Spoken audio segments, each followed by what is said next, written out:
Hello, everybody, and welcome to another episode of Drop and Gimme 20 with Phil Risden. I am Phil Risden. Oh, it's good to see you. Good to see you. Please like, share, subscribe, do all that stuff. If you are listening to this as a podcast, please give me the old 5-star review.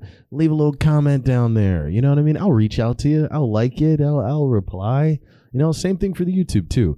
If you guys subscribe, please leave a little message saying, hey, I subscribed, and I'll like it. I'll reply back to it. I'll talk to you. I want to have a rapport with the people that I talk to. How are you guys doing today? All right, good to know. I love these rhetorical questions on the podcast. I'm doing good. I'm doing good. Good news for you guys. Dude House has finally got rid of the weird smell. There you go. Yes, it's good. I have no idea what that fucking thing was. If you guys, if you're wondering what Dude House is, it's what I call my apartment because I live with three guys and one girl, but you know, still it's it's majority Dude House. You know what I mean? And she's not even really there that much. So yeah, let's be honest. And also, she's not the cleanest either. It fucking stinks in here sometimes, man. Fucking, there was some weird smell. I don't know where it was coming from, whether it was from the garbage can or from the sink, and somebody needs to wash dishes. I took out the garbage can before I recorded, and the smell was partially gone. But I will be honest with you, it took about a day and a half for that entire smell to be gone. So I don't even know what the fuck I threw out into that garbage can. Maybe it was a corpse. Who knows? All I know is I know my whereabouts. From Sunday to Monday. Okay, I know where I was. I can't really give an alibi for any of my roommates. If they did chop up a body and put it in that garbage can, I have no fucking idea. But I know where I was if the cops start running. You know, if they start coming over here asking any questions. Oh my God. Yes, the smell's gone. That's nice. What was I doing the other today? I've had a good day actually. It's actually around 9 p.m. right now. I've had a good day, pretty much. I haven't really done much. I'm not wearing pants right now. I was watching the Vince Staples Tiny Desk concert at home. I like how they did that, where it's like, it's a Tiny Desk concert. Even if it's at home, nobody gives a shit. Just call it Tiny Desk concert. But yeah, he did the Tiny Desk concert. Dude, fucking amazing. He's been killing it. His newest album is really, really good. Shout out to my boy Jason for turning me on to it. Really fucking great album. He played most of the stuff from his Tiny Desk concert are like some of the biggest hits off the album. Actually, let me look up what the album is called, so I'm not like some weird guy and everybody's like, "What's the album? What's the album?" They're getting I'm driving you crazy. I'm recommending things I don't even know the name of. Can you believe it? Jesus Christ, what am I doing? What am I doing with my life? Do I really just need attention that much? Where I have to just pat other people on the back without knowing the things that they accomplished or, you know, what their accolades or projects are, you know? Fucking just so I can get some positive feedback back to me. What's this fucking album called? Are you kidding me? Why is this having new album? There we go. Vince Staples' new album. Vince Staples' new album. Vince Staples' new album review. Vince Staples' self-titled album, Vince Staples Finds Creative Freedom. So I guess his album is called Vince Staples. I had no idea. I'm over here thinking it's going to be some like fantastical, mythical, fucking, you know, bohemian shit. Because this album's on another level, I think.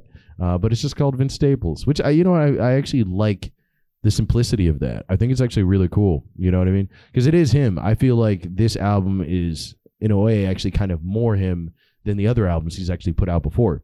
A lot of his other albums had a lot of like, a lot of young youth shit, a lot of gang shit, a lot of like, shoot this motherfucker this, shoot this motherfucker that. This album still has that, but there's this air of like maturity and kind of like a little bit of like melancholy to it, which I think is, what happens to all young people when they start to get older. Like Vince Staples is probably like 28 by now, maybe 27. Which is kind of around my age. I'm 29 right now, going on 30. So he's probably starting to see a lot of the stuff that he thought was cool when he was younger actually turn out to be kind of lame and just like kind of dumb and short-sighted. And he knows how to just be a little bit smarter now, which I respect, and I think that's really cool. Also, too, I mean, he came from that like Odd Future, Tyler the Creator type of world. where all they were doing basically that whole group was just basically like, a bunch of M&Ms running around. Tyler the Creator, what like Eminem did in like the late 90s and early 2000s, that's what Odd Future was for kids when I was growing up in high school. You know what I mean? Like Odd Future was just known for a bunch of crazy kids running around doing crazy shit, and he was never officially affiliated with them, but he was very closely tied, just like Frank and shit. So it makes sense why he would make that type of boombastic, very like angry, energy filled music, and then now he's kind of slowly petering out of that and getting into something that's more introspective. That being said, great album. You should definitely listen to it. Definitely listen to it. I think he's a great rapper, even though he does look like he would sell candy on the subway. He is the greatest rapper to ever look like he sells fruit snacks in Times Square. All right. That dude, he's a great rapper, but he really does have support my basketball team face. Jesus Christ, boy. But he's talented. Hey, you know what I mean? I guess we're all supporting his basketball team. He's passing around this album. Everybody's buying it. So it's good for him. Good for him, man. Good stuff. Yeah, man. This day's been wild. What else did I see? I'm going to look over here in my notes. I was watching a little bit of a interview with him too. He just did Drink Champs, and Vince Staples, he's a really cool dude, man. He seems like a interesting dude. I heard he's actually not going to be seeing the new Mac Miller movie, which is kind of. I actually really agree with him in that sense. I don't know if any of you guys have known about this or anything, but basically it's kind of the corniest fucking idea in the world. But they're making like a Mac Miller like movie that's like it's based on his life, but technically not based on his life. Basically what that means is they don't have the rights to this man's life or anything like that. But now they're just taking some of the things that they know around his life and slowly molding it, taking certain things out. So legally, it doesn't say anything about him or his estate or his family or anything like that, but it has some of the essence of the events and that type of stuff. And they're making a movie out of it. And who is starring in the movie but Machine Gun Kelly? Fuck you, man. That is the most corny shit in the world. I'll be honest with you. I'd rather have them cast just a regular white actor than like another white rapper, especially not Machine Gun Kelly. Like I like Machine Gun Kelly to an extent, but like, bro, you're nothing compared to Mac, bro. You're nothing compared to Mac. And you're going to be doing this on top of it, the movie's corny as fuck. And on top of it, his family doesn't want to be involved with it in any way. And they're condemning it. Like, supposedly it was going to be called Good News, but so many people freaked out about it that they decided to change it. It was like, good, man. Like I'm not really for like Twitter outrage and shit. I think that shit is lame as fuck. But when it comes to the shit that's like this cut and dry, that's just blatantly disrespectful, it's like, yeah, you deserve what you got, man. Fuck you. Don't do any shit like that. That's lame as hell. So yeah, if you heard about that movie or whatever, I don't know if I wouldn't say don't see it. I mean, we're all grown people, but I'm definitely going to be looking at that movie a little funny. I mean, I'm a movie buff and shit. Like I'm into watching movies all the fucking time. So I might just check it out just to see what it's about. Like, but I doubt I'm going to buy that shit. I'm definitely stealing that shit. There's no fucking way that I am paying money to see Machine Gun Kelly act as if he's Mac Miller, but not Mac Miller in some sort of shitty, loosely based on biopic. It's going to be terrible. I actually, mark my words here, this movie, the movie Good News, starring Machine Gun Kelly, is going to be worse than the movie Notorious.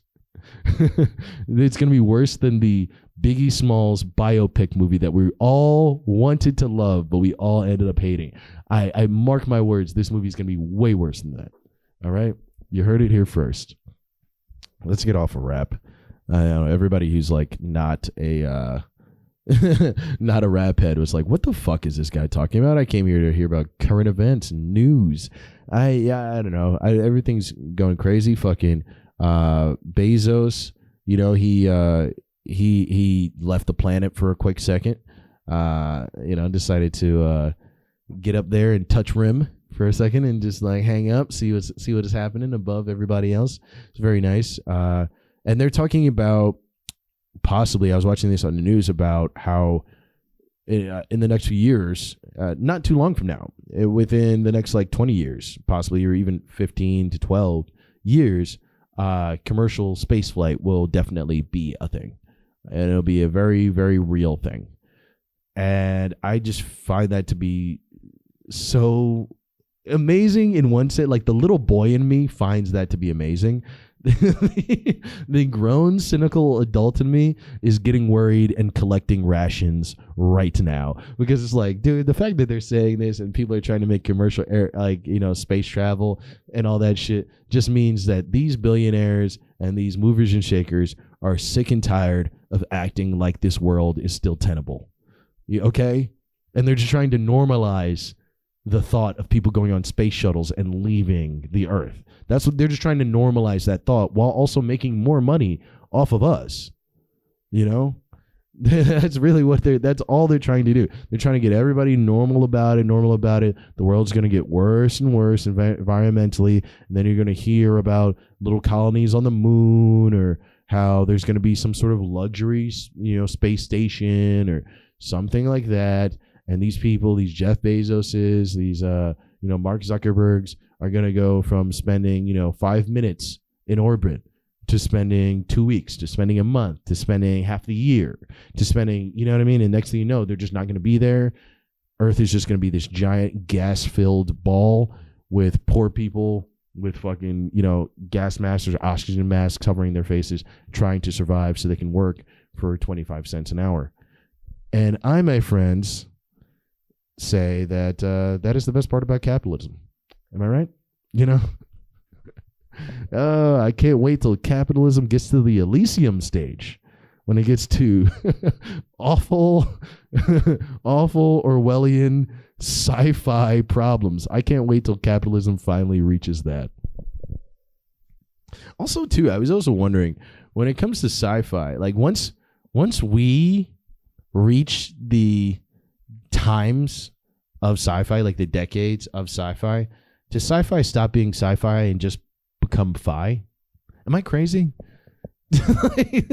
I'm serious. This is a stupid thing that I'm bringing up, but I'm saying it's like, you're like, all right, we still call things sci-fi, and like, we watch Alien and we're like, oh, cool, like whatever, all right, but in 200-300 years, the things that we saw in those movies are gonna look like Model Ts to people actually in that era, if humanity is still around.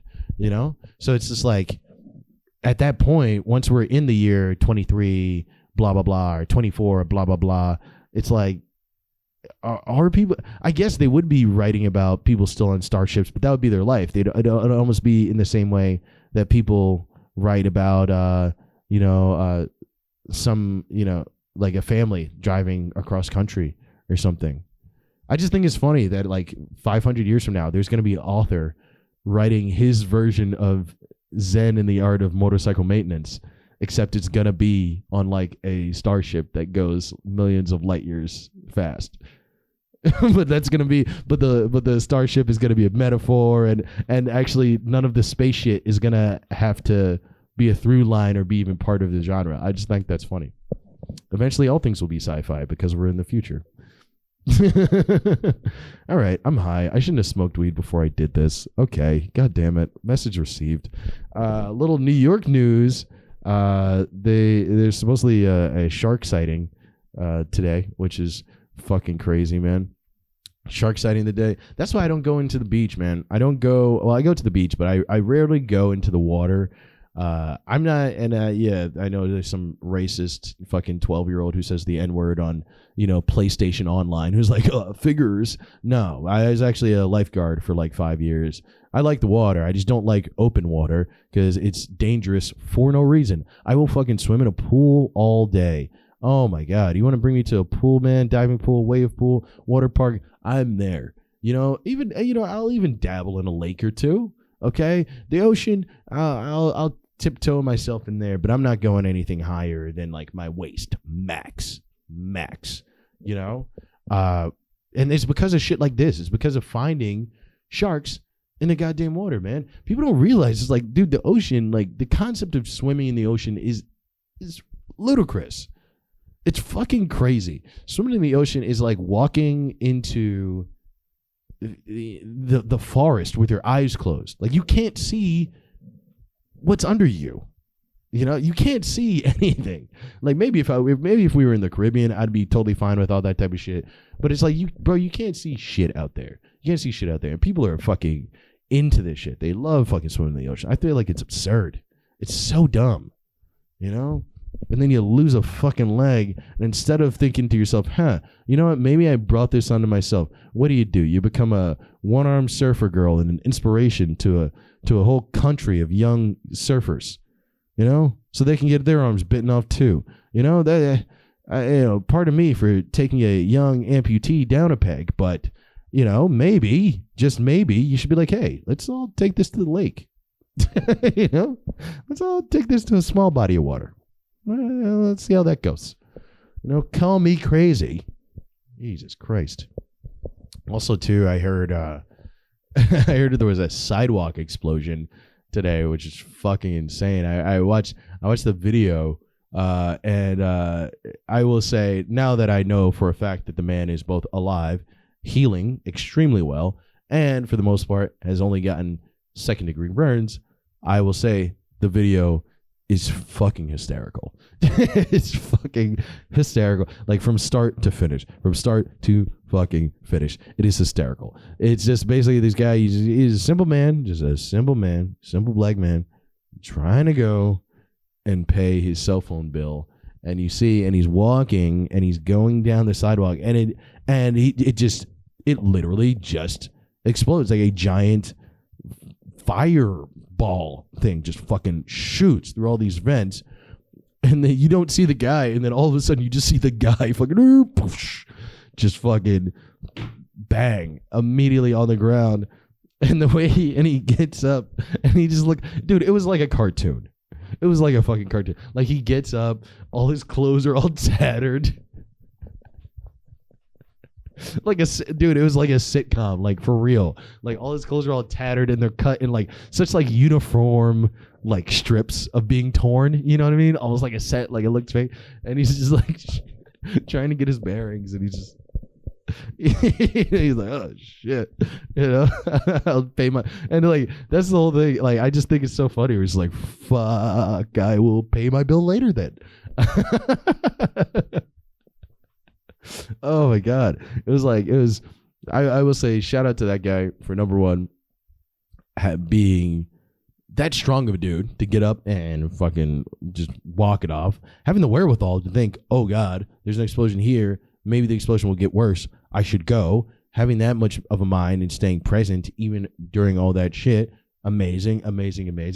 And also too, shout out to just being like a New Yorker. Like that's what being a New Yorker actually fucking is. Like people don't realize it, but that's what being a New Yorker is. It's like that shit would only happen in New York, where a nigga blows up and just walks it off.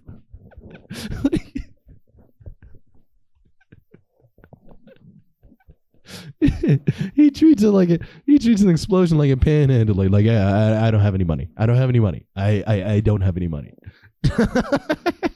And just leaves. Oh man. So on that note, guys, I think I'm gonna end the podcast. This has been fun. I'm at about 19 minutes and like 50 fucking seconds, but you know what, guys, you get what you get. All right, so make sure to check out that explosion video. Make sure to talk about commercial space flight with your friends so you can bore them too. And make sure to check out Vince Staples' new album, Vince Staples, which is awesome. And please make sure to like, share, and subscribe. Comment, talk to me. Let's start a rapport, guys. Leave that 5-star review on the old podcast as well. All right, I'm going to be putting out a lot more of these. So we're at least going to get a show weekly. But on top of that, at least get a show weekly and on Mondays. On Mondays, I'm going to make sure to do that. But I'm also going to be plugging and putting in a lot more videos just in general. So you're going to get a lot of this. Stay tuned, have fun, and please subscribe. All right, I'll see you later. This has been Drop and Give Me 20 with Phil Risden. I am Phil Risden. Have a good one.